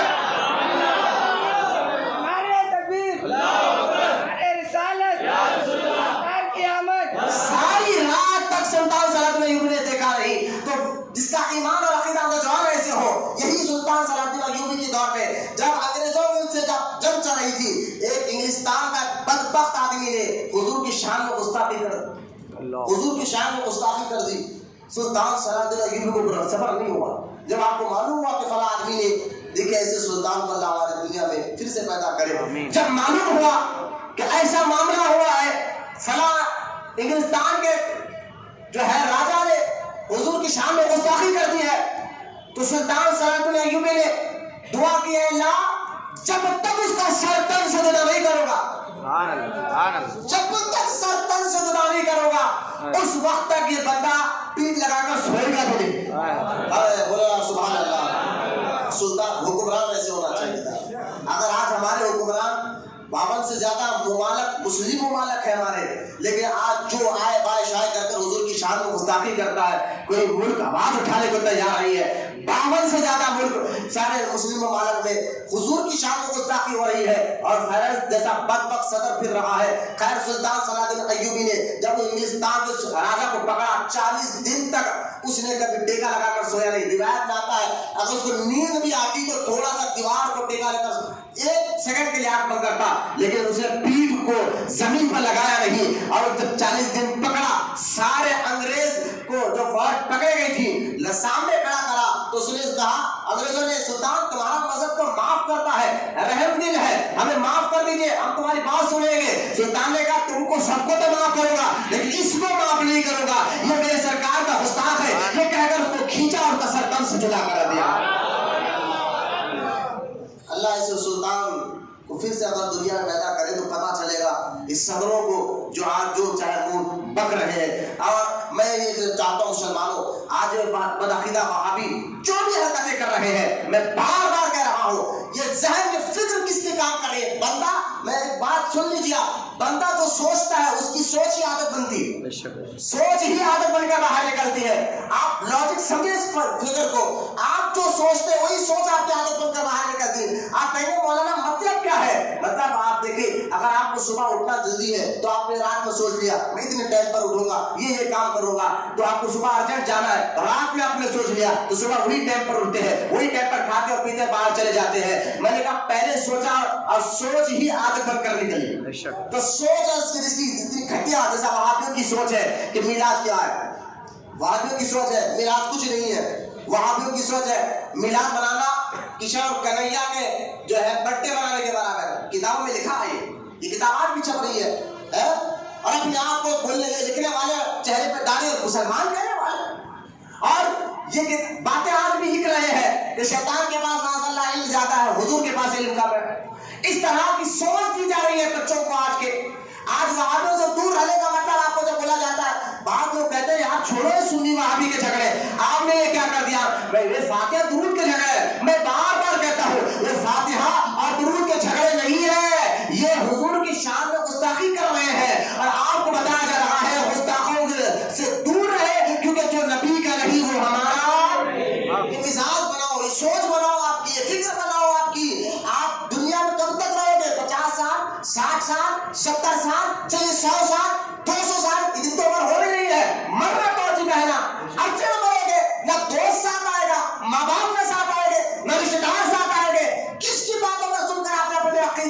نظریے کو خراب کیا تھا خبر میں حضور آئیں گے اور وہاں سچ ہی نکلے گا، جھوٹ تو نکلے گا نہیں ہے، تو آپ حضور کو بتا کر کیا کہا جائے گا؟ اسے بتایا جائے گا یہ اصل سوال کہ بتاؤ اس نبی کے بارے میں تم دنیا میں کیا کہا کرتے تھے؟ کہ وہ عاشق ہوگا تو وہی کہے گا یا نبی سلام علیکہ، یا رسول سلام علیکہ، اور جو گستاخ ہوگا وہ تو کہتا وہاں تو سچ نکلے گا نا، یہ تو ہم ان کو بڑا بھائی سمجھتے تھے، ہم تو ان کو مردہ سمجھتے تھے، ہم تو ان کو جو ہے شیطان کے پاس علم زیادہ ان کے پاس کم سمجھتے تھے۔ اب تو شیطان جب اس طرح کی گندی باتیں خبر میں نکلے گی، خبر میں سچ ہی تو نکلے گا، جو فکر ہے وہاں کوئی جو ہے نا ایسا نہیں ہے کہ وہاں جا کر بات بدل دے، جو وہاں سچ ہے وہی نکلے گا، پھر خبر جب دبائے گی نا تب پتا چلے گا کہ ہم کس گندے لوگوں کی صحبت میں رہ کر اپنے ایمان اور عقیدے کو خراب کر آئے ہیں۔ اللہ ہم تمام کو بدعقیدہ جماعتوں سے، بدعقیدہ تحریکوں سے، چاہے وہ کوئی بھی جماعت ہو، اس کے عمل کو مت دیکھے، اس کے تقوی کو مت دیکھے، اس کے نماز کو نہ دیکھے، عمل تقوی نماز سے زیادہ ایمان ہے، اور ایمان سے اوپر محبت رسول ہے۔ اس فکر کو ڈاکٹر اقبال نے بڑی اچھی طرح سمجھ گیا تھا، اور سمجھ کر ڈاکٹر اقبال نے کیا خود کہا کہ حضور کی محبت دین حق کی شرط اول ہے۔ آپ سمجھیں ڈاکٹر اقبال کیا کہنا ہے؟ یہ دین جو اسلام ہے اس کی شرط اول ایمان کا لانا، کلمہ کا لانا۔ فرماتے کیا ہے؟ حضور کی محبت دین حق کی شرط اول ہے۔ حضور کی محبت دین حق کی شرط اول ہے، اور اگر اسی میں ہو خامی تو پھر سب کچھ نامکمل ہے۔ اگر اسی میں ہو خامی تو پھر سب کچھ نامکمل ہے۔ تو حضور کی محبت میں جیو، حضور کی محبت میں مرو، یہی عشق رسول تمہیں دنیا میں بھی کام آئے گا، خبر اور آخرت میں بھی کام آئے گا۔ اللہ ہم تمام کو بدعقیدہ تحریک و جماعتوں سے ہمارے ایمان اور عقیدے کی حفاظت فرمائے۔ آئیے محبت سے ایک مرتبہ درود پاک پڑھیں، اللہم صلی علی سیدنا مولانا محمد معدن الجود والکرم وعلی آلہ وبارک وسلم، صلاۃ و سلام علیک یا رسول اللہ صلی اللہ تعالی علیہ وسلم۔ آج سب سے پہلے جو آیت میں نے پڑھی ہے اللہ کا، میں آپ کو بتانا کیونکہ نوجوان بچے بات میں بھی ابھی آئے، سننا ذرا غور سے سننا، کس کے جلوس نکال رہے ہیں آپ، میلاد کا جلوس کیا ہے، اس ساری باتیں سے پہلے آپ بنیاد کو مضبوط کر لیجئے، عقیدے کو آپ مضبوط کر لیجئے۔ وہابی ساری باتوں سے چڑ کیوں رہا ہے؟ کیوں وہ میلاد کرنے کو انکار کرتا ہے؟ کیوں جو ہے وہ کہتا ہے کہ یہ برتھ ڈے کرنا ایڈیشن کرنے یا یاد کرنے کے برابر ہے؟ اس طرح کی باتیں کیوں کتابوں میں لکھ رہے ہیں؟ کتنا زور دے رہے ہیں کہ میلاد نہیں کرنا؟ اس کی بنیادی وجہ یہ ہے کہ سارے وہابی جتنے بھی جماعت والے ہیں، سننا غور سے، یہ سب کا یہ ماننا ہے کہ حضور اللہ کے نور سے نہیں بنے، وہ حضور اللہ کے نور نہیں ہے۔ سب مل کر بولے معاذ اللہ۔ اب میں اس کا دلیل دے دوں قرآن سے، یہ قرآن خود کہتا ہے مصطفیٰ اللہ کے نور سے بنے ہیں۔ میں نے کہا یہ تم آج تک یہ پبلک کو نہیں بتا رہے ہو، یہ تم بھولے بھالے لوگوں کو بھٹکانا شروع کرتے ہو، لیکن کیا ہے تم ان کو بھٹکاتے ہو جو بیچارے محنت مزدوری کرتے ہوئے حلال روٹی کما رہے ہیں، جو آٹو چلاتے ہیں، جو بنڈی نکلتے ہیں، تم ان کو جا کر کہتے ہو کہ کیا لکھا ہوا ہے قرآن میں، کہ یہ کہاں لکھا ہے، وہ کہاں لکھا ہوا ہے۔ میں نے کہا آپ کو میں ایسے لوگوں کو کہتا ہوں کم سے کم آپ لوگ اپنا ایمان بچانا چاہتے ہیں، اپنا عقیدہ بچانا چاہتے ہیں تو اس حدیث میں آپ عمل ضرور کریں۔ سرکار نے ارشاد فرمایا جب ایسے لوگ ظاہر ہو جائے، تمہارے ذہن میں نئی نئی باتیں شک شبے ڈالتے رہے، تو ایسے لوگوں کے قریب سرکار فرما دینا تم ان کے قریب جاؤ نہ ان کو اپنے قریب آنے دو۔ یہ پہلا کہا آپ کو ہے، وہ آپ کے قریب نہ جاؤ نہ ان کو اپنے قریب آنے دو۔ اگر پھر بھی آپ کا کوئی آ گیا تو کہنا ٹھیک ہے جناب، جس کے پاس جو علم ہوتا ہے وہ بات کرتا ہے، ڈاکٹر کے پاس جا کر دوا لو تو ڈاکٹر دوا صاحب دوا دیتے ہیں، تو لہٰذا اگر تم ہم سے سوال کر رہے ہیں تو ہمارے پاس کا علم نہیں ہے، ہمارے مولانا عالم دین کے پاس ہے۔ خیر میں بھی فون کر کے میں بتاتا ہوں، ذرا وہ جواب دیں گے تو عالموں کے پاس آتے نہیں، جیسا سورج نکلتے ہی اندھیرا غائب ہو جاتا ہے، سنی عالموں کو دیکھ کر وہاں بھی غائب ہو جاتے ہیں۔ پہلے اپنے فونوں میں روڈیوں کے پہلوانوں کے نمبر رکھنے والوں سنی علماء کا بھی فون نمبر رکھا کرو۔ یہ روڈی پہلوان لیڈر یہ سب دنیا کے تک ہے، اپنے ایمان اور عقیدے کو بچانا ہے، اپنے جسم کو خبر میں سلامت رکھنا ہے، تو سنی عاشق رسول علماء کے نمبر بھی رکھا کرو تاکہ ارے غیر کا کوئی پھیڑیا آپ کا ایمان اور عقیدہ لوٹنا چاہے تو ان کے ذریعے سے اللہ آپ کے ایمان اور عقیدے کی حفاظت فرمائے گا۔ الحمدللہ کئی بار ہوا ایسا، کئی بار مشفقین کے ذریعے کئی نوجوان بچوں کو ایمان اور عقیدہ اللہ تعالیٰ نے حفاظت فرمایا، ان لوگوں نے وہابیوں کی جنگل میں آنے سے بچایا۔ تو سنی سے علماء کا عقیدہ جو ہے نمبر ضرور رکھا کرے تاکہ آپ آپ کا ایمان اور عقیدہ محفوظ رہ سکے. اب غور کریں, وہابی یہ کہہ رہے ہیں کہ حضور اللہ کے نور سے نہیں بنے, اور قرآن اور حدیث یہ ساری باتیں بات بتا رہی ہے کہ حضور اللہ کے نور سے بنے. آپ کہیں گے کون سی آیت جو قرآن کا؟ تو میں نے کہا دیکھیں, میں نے جو سورہ مائدہ کی آیت پڑھی ہے 6ویں پارے کی, اللہ تعالیٰ ارشاد فرماتا ہے قد جاءکم من اللہ نور. سب مل کر بولے سبحان اللہ. آپ کا مبارک دن ہے, 12 ربیع الاول ہے, نور والے آقا کا نور کا ذکر سن رہے ہیں, چہرے پر خوشی آ رہی ہے. اب خوشی کی بات ہے, گستاخوں کی بات ہے, اللہ ان کو نصف نابود کرے, اللہ تعالیٰ کو غارت کرے. ہم تو اختیار نہیں رکھتے مولا کہ اتنے بڑے صدر سے ہم لڑ سکے. ہاں, ہم صرف یہ دعائیں ضرور کر سکتے ہیں, ہم بیٹھ کر تیرے گھر میں بیٹھ کر دعا کر رہے ہیں, اللہ فارس کے صدر کو خراب کر دے, اللہ اس کو تباہ برباد کر دے جو ہمارے نبی کی شان میں, اس کو نہیں جو ہمارے نبی کی شان میں گستاخی کرا, اللہ اس کو دنیا اور آخرت میں تباہ برباد کر دے. ہم اللہ تیرے گھر میں بیٹھ کو بدوا دے رہے ہیں, ہماری اس دعا کو تو قبول فرما لے. لہٰذا اب آئے یہ سارے چیز کیسے ختم کرتے ہوئے آپ نور الہی کا ذکر ہم سننا چاہ رہے ہیں. حضور اللہ کے نور سے بنے, حضور اللہ کے نور, حضور اللہ کے پیچھے والوں کا یہ عقیدہ نہیں ہے کیا؟ سن کر حضور اللہ کے. یہ حدیث میں ابھی آپ کو قرآن کی آیت سے بتا رہا ہوں, آپ بالکل توجہ سے سننا. آپ جائیں انشاءاللہ, بیان جیسا ختم ہوگا, نماز جمعہ ختم ہوگی, آپ بالکل سرکار کی میلاد کے جلوس کی جو ہے اگر نکال رہے جلوس تو ایسی انداز میں نکالے کہ امن بھی ہو, محبت بھی ہو, نہ اس میں شور شرابہ ہو, نہ گاڑی بھگانا ہو, نہ بلا وجہ چیخنا ہو, نہ بلا وجہ غیر ضروری نعرے ہو. یہ سارے میرے اور آپ کے نبی کے اخلاق کے خلاف بھی ہے, تعلیم کے خلاف بھی ہے. اور یہ خاص طور پر نوجوان بچوں کو بار بار کہتا ہوں, اللہ کے واسطے عرش جو ہے لوگ چہروں پر لگا لیتے ہیں, اچھال لیتے ہیں, اس سے وضو نہیں ہوتا. وضو اگر آپ کرنا چاہتے نہیں ہوتا, خدا کی ایسی حرکتیں مت کرے.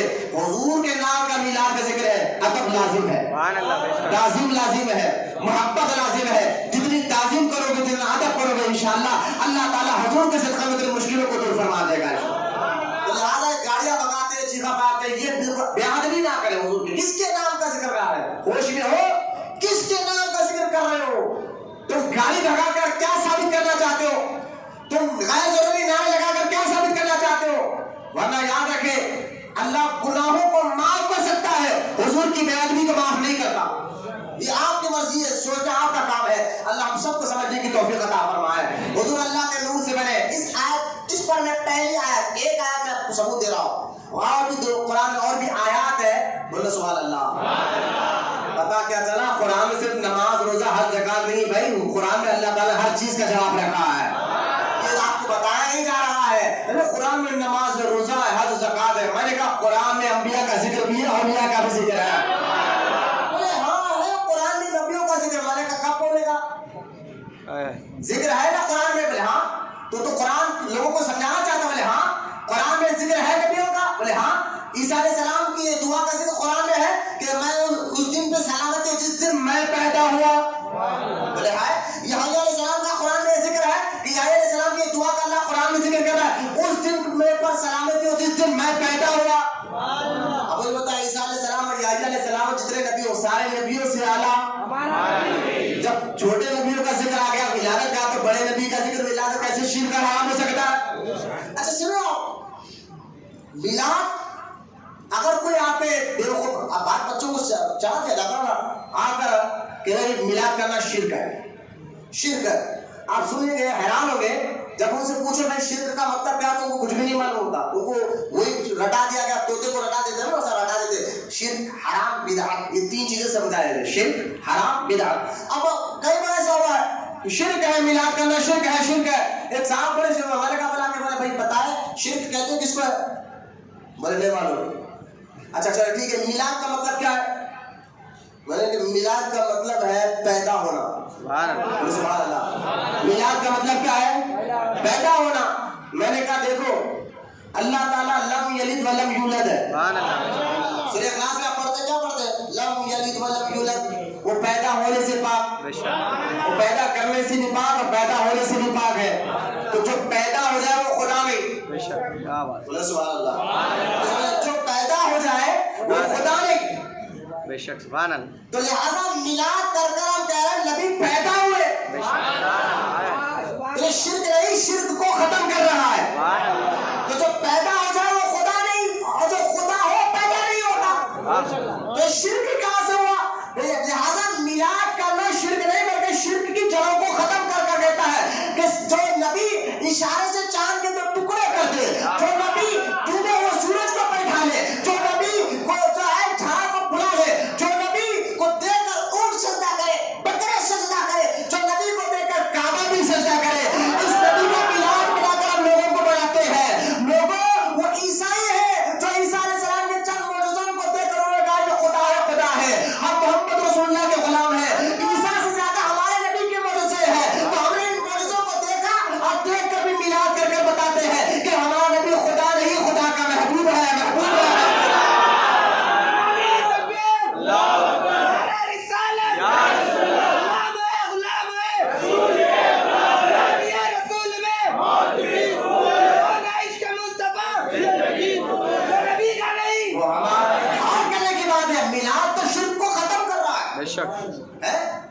ایسا نبی ہمیں ملا چند معجزوں کو دیکھ کر عیسائیوں کو خدا کہہ دیا عیسیٰ علیہ السلام کو۔ ہمارے نبی کتنے معجزے تو ہم تو میلاد کر کر شرک کی جڑیں کاٹ رہے ہیں کہ ہمارے نبی خدا نہیں ہے، خدا کا محبوب ہے۔ خیر تو میلاد پر یہ سب سے بڑا ان کو تکلیف کیوں ہے؟ یہ جانتے ہیں کہ میلاد کا ذکر قرآن میں ہے، نہیں جانتے، نہیں جانتے، وہاں بھی ان کو معلوم ہے کہ قرآن میں ولادت کا ذکر آیا ہے نبیوں کا۔ قرآن میں حدیث میں آیا ہے، صحیح مسلم کی حدیث پاک ہے، حضور ہر پیر کو روزہ رکھتے تھے، پوچھا حضور رہتے کیوں ہے؟ کہا میں اس دن پیدا ہوا۔ یہ بھی صحیح ہے مسلم کی حدیث پاک، یہ بھی جانتے ہیں یہ لوگ۔ تو لہٰذا سب جاننے کے بعد بھی ان کو چڑ کیوں ہے؟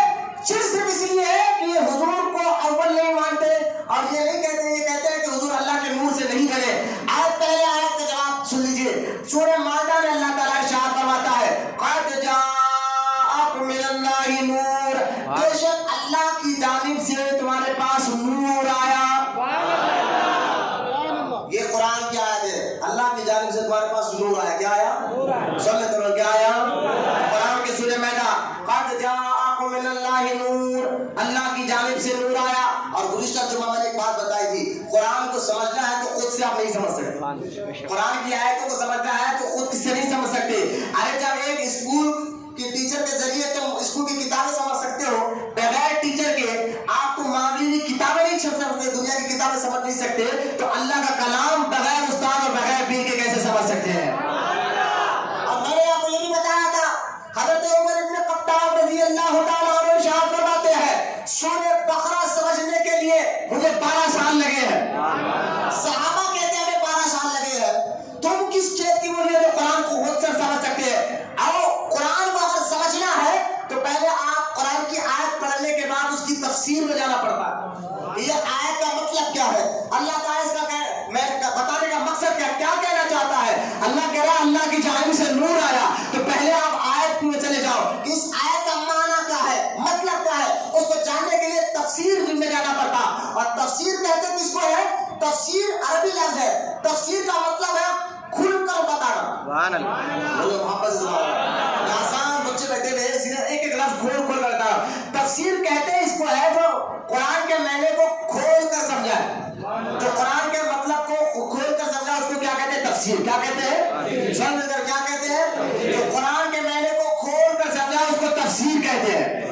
اب تفسیر کیا ہے؟ یہ صحابہ اکرام کے دور سے چلتے جا رہی ہے۔ اللہ کا کلام ہو گئی، ایک بندہ عقل مند آدمی کو بول دیا تو ہم سوچتے ہیں ارے اس کا بولنے کا یہ مطلب ہے، یہ مطلب ہے، یہ مطلب ہے۔ ایک ہوشیار آدمی ایک لفظ میں یعنی سمندر کو کوزے میں چھپا کر دے دیتا ہے اور اس کی بات کو سمجھنے کے لیے ہمیں ٹائم لگتا ہے، تو یہ بندوں کے کلام سمجھنے کے لیے ہمیں غور کرنا پڑتا ہے۔ یہ تو اللہ کا کلام ہے، اللہ کا کلام ہے، اس کو خود سے کیسا سمجھ سکتے ہیں؟ آؤ اس آیت کا معنی حضور سے صحابی سے سمجھتے ہیں۔ صحابی نے حضور سے سمجھا اور حضور نے صحابی کو بتایا، صحابی نے تابعین کو بتایا، تبع تابعین نے ہم تک پہنچی ہے یہ بات۔ آؤ عبداللہ بن عباس رضی اللہ تعالیٰ عنہ سے پوچھتے ہیں، اے عبداللہ بن عباس آپ تو حضور کے صحابی ہیں، اے عبداللہ بن عباس آپ تو وہ ہے جو حضور کے سگے چاچا کے بیٹے ہیں، اے عبداللہ بن عباس آپ تو وہ صحابی ہیں جن کے لیے حضور نے خود دعا کی تھی، اے اللہ عبداللہ بن عباس کو دین اور قرآن کی سمجھ عطا فرما۔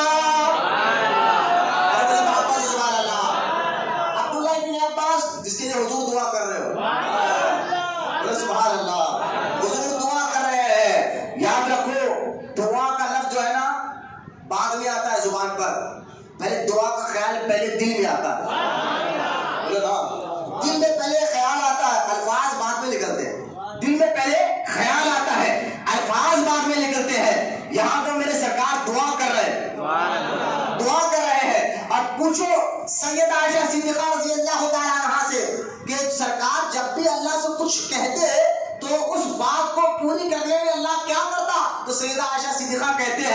ارے میرے آقا اور میرے مولا سرتاج کی بات کیا کہتے ہو؟ وہ تو سرکار الفاظ جو کہتے، ارے اس کو تو چھوڑ دو۔ حضرت سیدہ عائشہ صدیقہ کہتی ہے کہ حضور کے دل میں جو خیال آ جاتا اللہ اس کو پہلے جلدی پورا کر دیتا تھا۔ خیال پہلے آتا، دعا کے الفاظ خیال، دعا کے الفاظ بعد میں آتا، خیال پہلے آتا۔ توجہ کرنا، حضور نماز پڑھ رہے تھے، خیال آیا کہ کعبے کو اپنا قبلہ بنا لو، تو اللہ تعالیٰ نے کہا محبوب اب ظہر کی نماز کی 2 رکعت ہو گئے، 3 رکعت تو چھوڑ دے، ابھی سے تو جو ہے اپنے چہرے کو کعبے کی طرف کر لے۔ خیال پہلے آتا ہے۔ یہاں تو عبداللہ ابن عباس کے لیے سرکار نے دعا کر دی، اے اللہ عبداللہ ابن عباس کو دین کی سمجھ اور فقہ عطا فرمایا۔ عبداللہ ابن عباس جب حضور دنیا سے تشریف لے گئے، ان کی عمر 12 سال تھی۔ کتنے سال؟ 12 سال۔ کتنے سال؟ 12 سال۔ 12 سال کی عمر میں 12 سال کا بچہ، اگر آپ بہت بڑے مفتی ہو، بہت بڑے عالم ہو، اور ان کے ساتھ میں 12 سال کا بچہ بیٹھا نظر آ جائے، اور وہ بھی اپنے قریب بلا کر بیٹھا ہے کچھ خاص میٹنگوں میں، تو لوگ کہیں گے یہ کیا ادھر آپ اتنے بڑے عالم ہیں، مفتی ہیں، کچھ خاص علمی بات ہو رہی ہے قرآن حدیث کی، 12 سال کا بچہ آپ کے پاس کیوں بیٹھا؟ آپ کو تشویش ہوگی نا کہ 12 سال کا بچہ، کوئی قرآن حدیث کی بات ہو رہی ہے، 12 سال کے بچے کو آپ اپنے بازو کیوں بٹھا لیا؟ تو یہی مسئلہ تھا حضرت عمر بن خطاب کے دور میں، جب بھی کوئی خاص میٹنگ ہوتی اسلام کی تو حضرت فاروق اعظم عبداللہ ابن عباس کو اپنے بازو بٹھا لیتے۔ صحابہ حیران ہوتے، کہا عمر یہ کم سے بچے کو آپ اپنے بازو کیوں بٹھاتے ہیں؟ حضرت عمر کہا خاموش ہے، یہ وہ بچہ ہے جن کے بارے میں حضور نے دعا فرمائی تھی، اور اس دعا کی برکت سے اس بچے کو قرآن حدیث کے وہ معنی سمجھ میں آتے ہیں جو کسی کو اور سمجھ میں نہیں آتے ہیں۔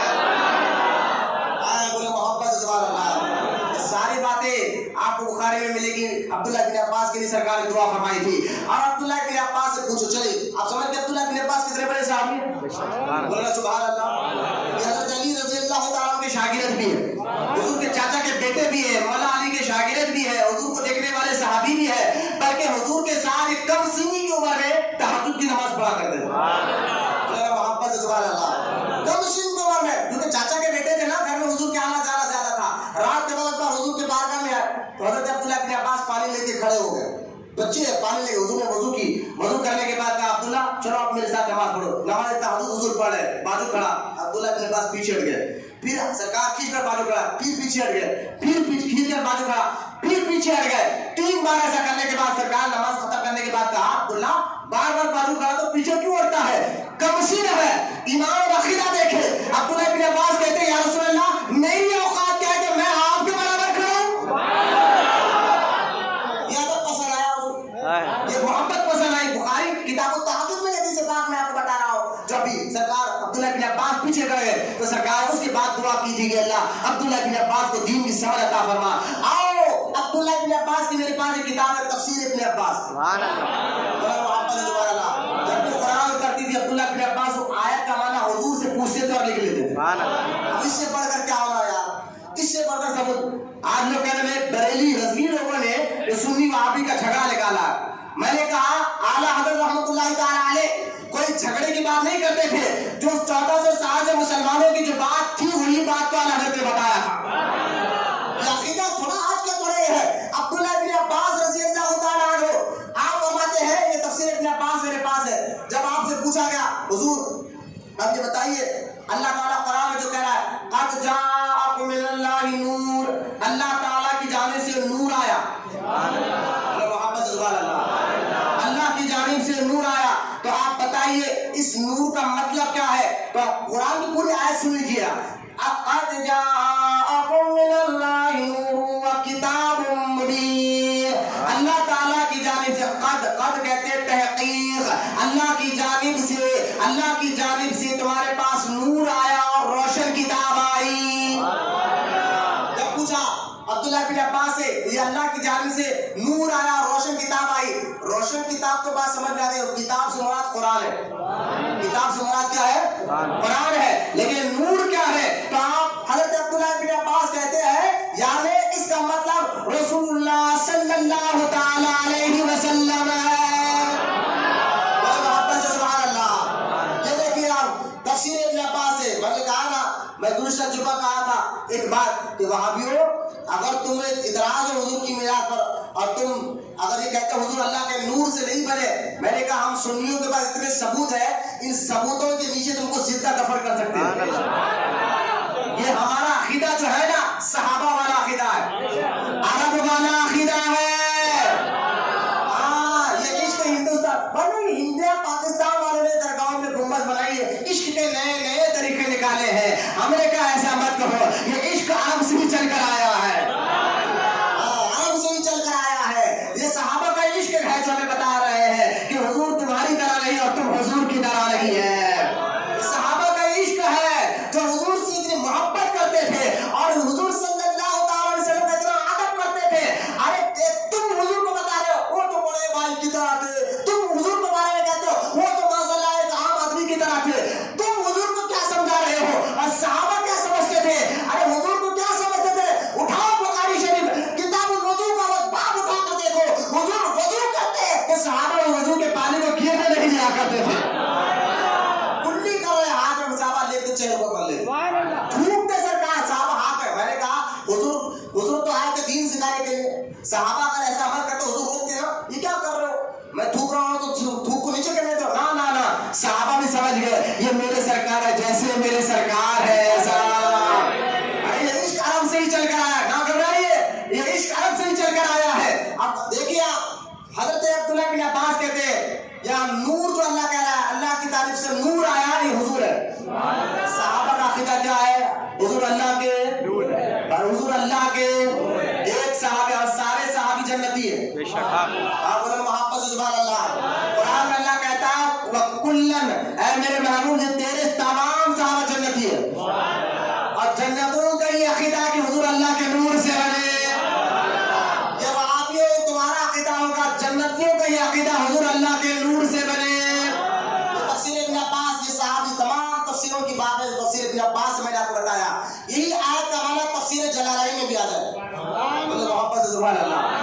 امام جلال الدین سیوطی شافعی رحمۃ اللہ تعالی علیہ، ان کی کتاب تفسیر جلالین آج سے 600 سال پرانی کتاب لکھی گئی، اور آج بھی اس کتاب کو دنیا کے ہر مدرسے میں پڑھایا جاتا ہے، چاہے جامعہ ازہری مصر کا مدرسہ ہو، دنیا کا کوئی بھی مدرسہ ہو، اس مدرسے میں اس کتاب کو پڑھایا جاتا ہے۔ قرآن کا معنی کو سمجھانا ہے تو تفسیر جلالین برابر بتایا جاتا ہے۔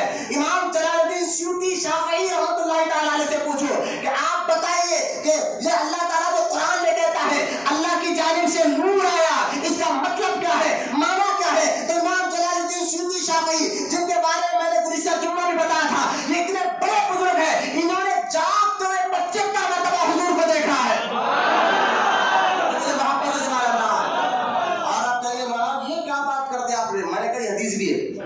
جامع ترمذی میں اٹھا کر دیکھو، سرکار فرماتے ہیں جس نے مجھے خواب میں دیکھا ایک دن حقیقت میں بھی دیکھے گا۔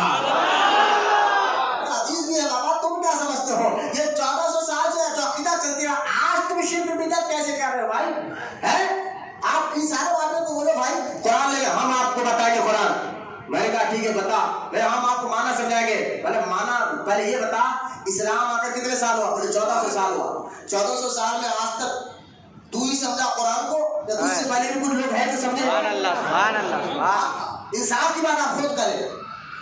آج تو وہاں بھی قرآن لے کر بیٹھا، حدیث لے کر بیٹھا ہے، آپ اسے کہنا جناب آپ کو قرآن حدیث ہمیں سمجھانا چاہتے ہیں، 1400 سال میں آپ ہی سمجھے یا آپ سے پہلے کے مسلمان بھی کوئی ہے جو سمجھے؟ سبحان اللہ۔ بولے ہاں ہے پہلے کے مسلمان بھی کچھ ہے جو انہوں سمجھے، تو اس کو بولا ان کی تفسیر بتاؤ۔ سبحان اللہ۔ کیونکہ اللہ کہتا ہے اہدنا الصراط المستقیم صراط الذین انعمت علیہم، لوگوں ان کے راستے پر چلو جو تم جن پر اللہ کا انعام ہوا ہے۔ پچھلوں کے راستے پر چلنے کا اللہ خود حکم دے رہا ہے، پچھلوں کے راستے پر چلنے کا اللہ خود حکم دے رہا ہے۔ تو دیکھیے آپ آج اعلیٰ حضرت اللہ کہنا، میرے اعلیٰ حضرت رحمۃ اللہ، ہم سب کے اعلیٰ حضرت امام احمد رضا خان جو 14ویں صدی کے مجدد ہے، جن کی وجہ سے آج ہندوستان پاکستان نہیں پوری دنیا میں 70 کروڑ لوگوں کا ایمان بچا ہوا۔ آپ اگر لگائے اعلیٰ حضرت نے جو کام کیا تھا، خیر اعلیٰ حضرت رحمۃ اللہ تعالیٰ علیہ پر بکواس کرنے والے جلال الدین سیوطی کا بھی عقیدہ دیکھو، آپ بھی فرماتے ہیں یہاں پورا باب آپ نے لکھ دیا، اگر آپ انٹرنیٹ پہ دیکھ جائیں گے نبی کے نور ہونے کا بیان۔ بولنا محبت سے سبحان اللہ۔ پہلے کہہ دیا قد جاءکم من اللہ نور، بے شک اللہ کی جانب سے نور آیا. امام جلال الدین سیوطی کہتے ہیں اس نور سے مراد اللہ کے نبی ہے. اور محبت سے بولیے سبحان اللہ. اس نور سے مراد اللہ کے نبی ہے. اور پھر بات دے دیا نبی کے نور ہونے کا بیان. دو تفسیر میں نے آپ کے سامنے رکھ دی ہے. اب آؤ اس دو تفسیر رکھنے کے بعد اب آ جائے حدیث آپ کو بتاتا ہوں. قرآن کی ایک آیت میں نے ایک ہی آیت میں نے پڑھی ہے قرآن کی, اور بھی آیت ہے جس میں اللہ تعالیٰ نے حضور کو نور کہا. ارے بولے یار سبحان اللہ, اور محبت سے بولے سبحان اللہ. اور اب آئے حدیث پاک میں, حدیث مبارکہ. میں جس حدیث کو لے رہا ہوں یہ حدیث دلائل النبوہ میں بھی ہے. دلائل النبوہ لکھنے والے امام حافظ ابو نعیم احمد بن عبداللہ اصفہانی رضی اللہ تعالیٰ عنہ. یہ کون ہے؟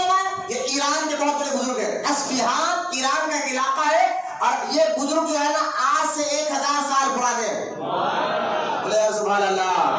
پہلے کے مسلمانوں کا عقیدہ وہی ہے جو آج کے مسلمان سنیے تمہارا عقیدہ ہے. آپ ہی اونچے پیجامے والے کی باتوں میں مت آؤ جو بڑے بھائی کا پیجامہ اور جو بڑے بھائی کا کرتا چھوٹے بھائی کا پیجامہ پہن کر خارا خارا مکالا کرتے ہوئے ارے ایسے بکتے ہو. تعجب ہوتا ہے میلاد کے موقع پر چہرہ ان کا ایسا اتر جاتا ہے جیسا کوئی دشمن کا معاذاللہ کوئی کام کر رہے ہیں. کہ حضور کے خلاف ایسی باتیں کر رہے ہو جیسے حضور کے کوئی دشمن کے خلاف کر رہے ہو.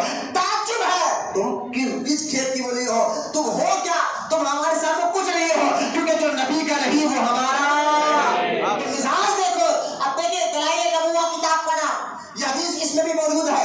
خصائص الکبریٰ میں بھی حدیث پاک موجود ہے, اور جامع ترمذی میں بھی حدیث پاک موجود ہے.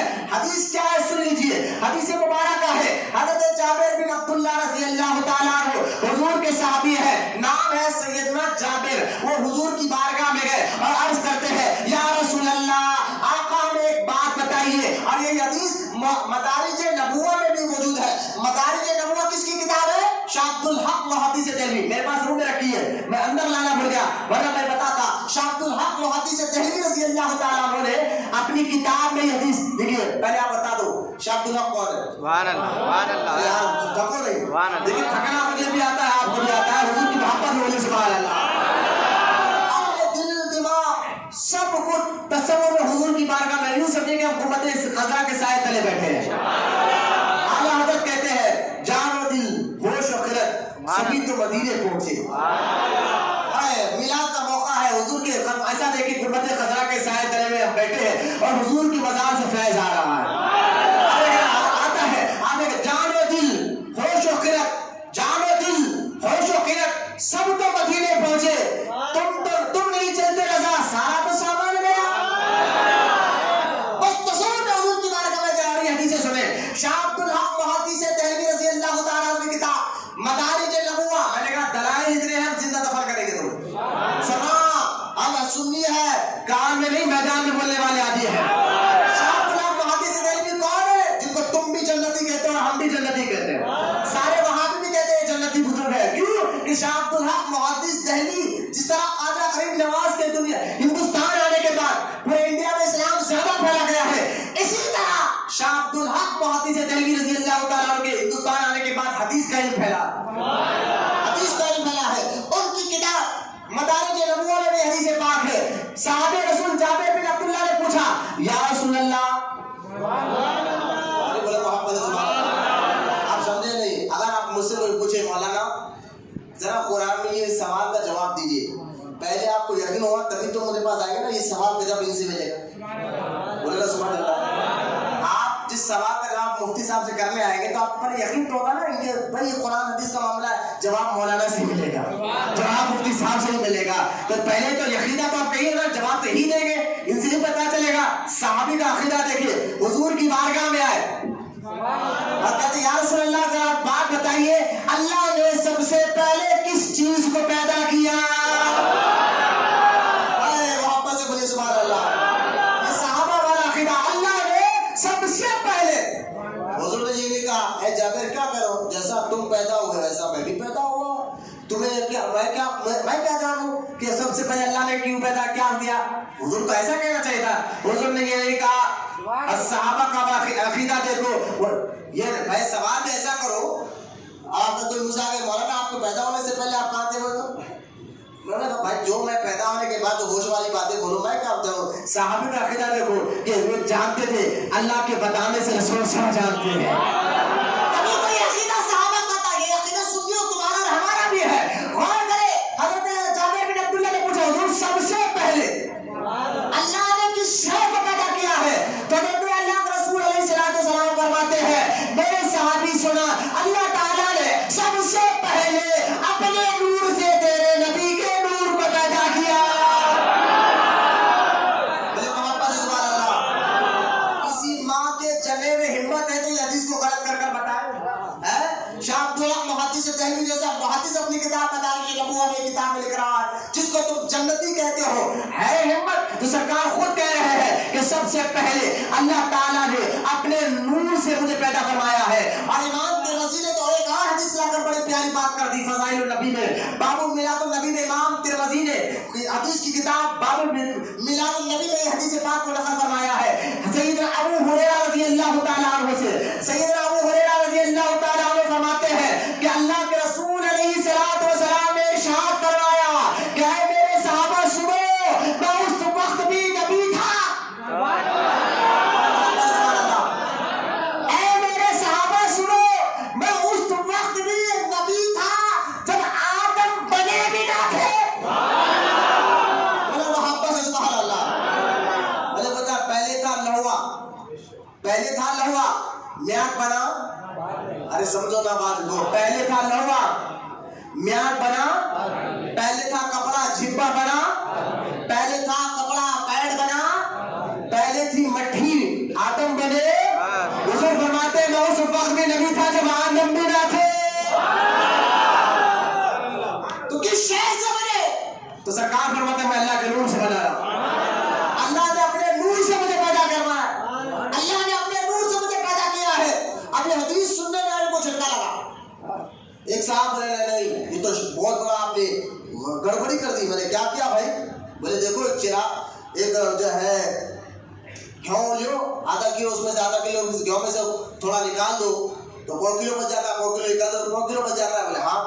تو یہ اللہ کے نور میں سے حضور بنے تو حضور اللہ کا نور میں کمی کر دی، شرک کر دیا تم نے.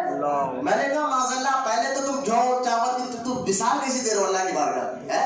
دیکھا میں بتاتا ہوں، اگر کسی محلے میں لائٹ چلے جائے، کسی محلے میں لائٹ چلے جائے اور ایک ہی گھر میں روشنی ہو، ایک ہی گھر میں چراغ جل رہا، پڑوسی نے آیا کہا جب تمہارے چراغ کی روشنی سے ہمارے پر روشنی دے. گھر والا بولے گا بھائی میرے چراغ کی روشنی کم ہوگی نہیں ہوگی. بولتا ہے وہ پورا محلے والے بھی اگر آ کر اس گھر سے روشنی لے لے تو اس کی چراغ سے روشنی نہیں ہوگی. تب میں نے بتایا جب ایک معمولی چراغ کی روشنی کم نہیں ہوتی تو اللہ کا نور میں کمی کیسے آ سکتی ہے؟ اور اللہ خود کہتا ہے میں چھپا ہوا خزانہ تھا. حدیث خود سے اللہ کہتا ہے میں چھپا ہوا خزانہ تھا اور میں نے چاہا کہ میں پہچانا جاؤں. میں چھپا ہوا خزانہ تھا اور میں نے چاہا کہ میں پہچانا جاؤں تو اللہ فرماتا میں نے اپنے نور سے مصطفیٰ کے نور کو پیدا کر دیا. حدیث سے بتا رہی ہے سرکار کی حدیث ہے، کئی حدیث ایک نہیں کئی حدیثیں ہم بتا رہے ہیں کہ اللہ کے نور سے نبی بنے. اچھا سنیے آپ، سرکار نے کہا فرمایا میں اس وقت میں نبی تھا. یعنی سرکار بات نہیں وہ علم الہی میں نبی تھے. اللہ حضور علم الہی یعنی دیکھو اللہ کو ہر چیز کا پہلے سے علم ہے. آپ کا بھی ہے، میرا بھی ہے، سب کا علم. اب کب پیدا ہونے سے پہلے ہمارے بارے میں اللہ جانتا ہے. علم الہی میں تو ہر چیز ہے، صرف نبی تھوڑا ہی ہے، ہر چیز علم الہی میں ہے. تو وہاں بھی حدیث پر علم الہی میں تھے، خارج نہیں تھے حضور، باہر نہیں تھے، علم الہی میں نور تھے. میں نے کہا نہیں، سرکار نے کیا فرمایا اس وقت بھی نبی تھا. سبحان اللہ. میں اس مسئلے کو آسان کر کے سمجھانا چاہتا ہوں، پر جہاں تک میں لے جانا چاہتا ہوں اللہ کرے اس مزاج کو وہاں تک آپ پہنچ جائے. سرکار فرمایا اس وقت بھی نبی تھا جب آدم بھی نہ تھے. اس وقت بھی نبی تھا جب آدم بھی نہ تھے. یہی کہا کہ میں اس وقت علم الہی میں تھا. یہی کہا میں نبی تھا. اور نبی کہتے ہیں صفت کو، نبوت کے ملتی کس کو ہے؟ صفت. ذات ہو تو صفت ہوتی ہے. بھائی بچہ ہو تو ڈاکٹر بننے بنتا ہے، پہلے ذات ہوتی ہے. ایک آدمی ہے ڈاکٹر ہے تو پہلے ڈاکٹر ہوتا ہے پہلے آدمی ہوتا ہے. آدمی ڈاکٹر نہیں کرنا اس کی صفت ہے، اس کی خوبی ہے. وہ پڑھ لکھا ڈاکٹر بنا ہے، تو پہلے آدمی ہوگا تو ڈاکٹر بنے گا؟ آپ نہیں سمجھے؟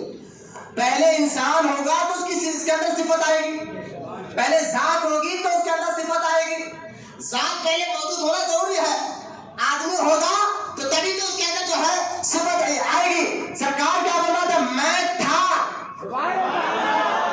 اور اس وقت بھی نبی تھا، سرکار خارج میں تھے اور سب منصب نبوت میں تھے، نبی بن چکے تھے۔ سرکار فرماتے میں اس وقت بشر کا یہ نہیں کہا، میں اس وقت انسان کا یہ نہیں کہا، سرکار فرماتے میں اس وقت بھی نبی تھا۔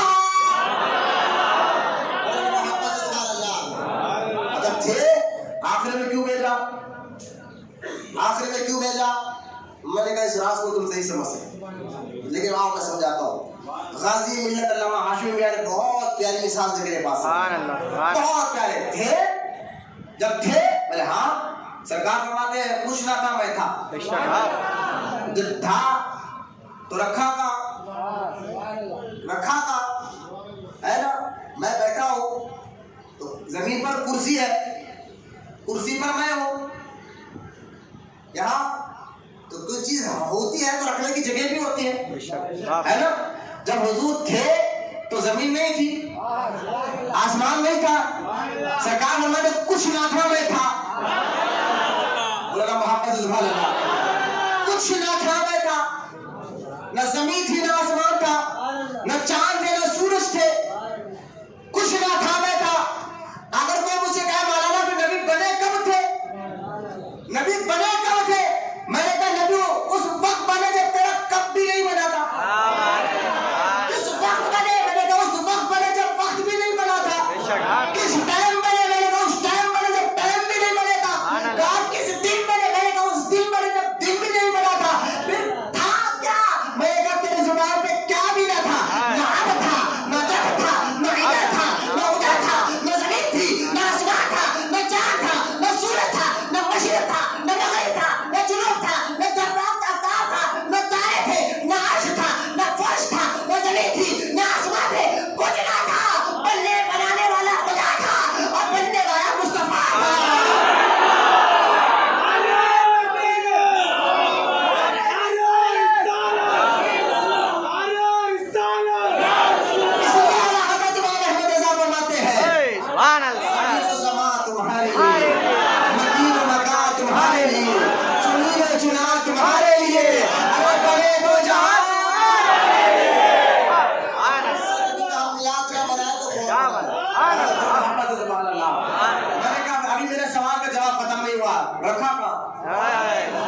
کچھ نہ تھا رکھا تھا، اور بنا پہلے کیوں؟ تو آپ پہلے اس کی مثال آپ سمجھ جائے، رکھا اس لیے رکھا کا تو اللہ کہتا قد جاءکم من اللہ نور، اللہ کہتا ہے یہ میرے پاس تھا، اللہ کی جانب سے نور آیا، رکھا اللہ اپنے قرب خاص میں، نہ جگہ کی محتاج ہے کسی قرب خاص میں رکھا، اب پھر رکھا۔ اچھا بنایا پہلے کیوں؟ میں نے کہا یہی بات سمجھاتا ہوں۔ غازی ملت نے بہت پیارے انداز میں اس بات کو سمجھا، جتنے بچے بیٹھے غور سے سننا، اللہ ایسے علماء سنت تمہارے سروں پر سلامت رکھے، بہت پیارے انداز سے سمجھا۔ یہ سنو، ایک مثال دی، اس کو مثال، اور مثال باتوں کو سمجھ نہیں ہوتی، مثالیں دے کے کیوں سمجھاتے ہیں؟ میں نے کہا مثالیں دے دے کر سمجھانا یہ اللہ کا طریقہ بھی رہا ہے نا۔ آپ دیکھیں سورہ عنکبوت، قرآن میں سورہ عنکبوت، عنکبوت کہتے ہیں عربی میں مکڑی کو، تو جالا کہتے ہیں نا مکڑی، اس کو عنکبوت کہتے ہیں۔ اللہ تعالیٰ نے کہا یہ سورہ عنکبوت میں کہ ہم مکڑی کے جالے کی مثال دے دے کر لوگوں کو سمجھاتے ہیں، تو مثالیں دے کر سمجھانا یہ اللہ کا طریقہ ہے، سنت ہے، اس لیے ہم مثالیں دے کر بھی سمجھاتے ہیں تاکہ عام آدمی بھی آسانی سے سمجھ جائے، اور پڑھا لکھا تو سمجھتا ہی ہے لیکن عام آدمی کو بھی سمجھ میں آ رہا ہے کہ مولانا کیا کہہ رہے ہیں۔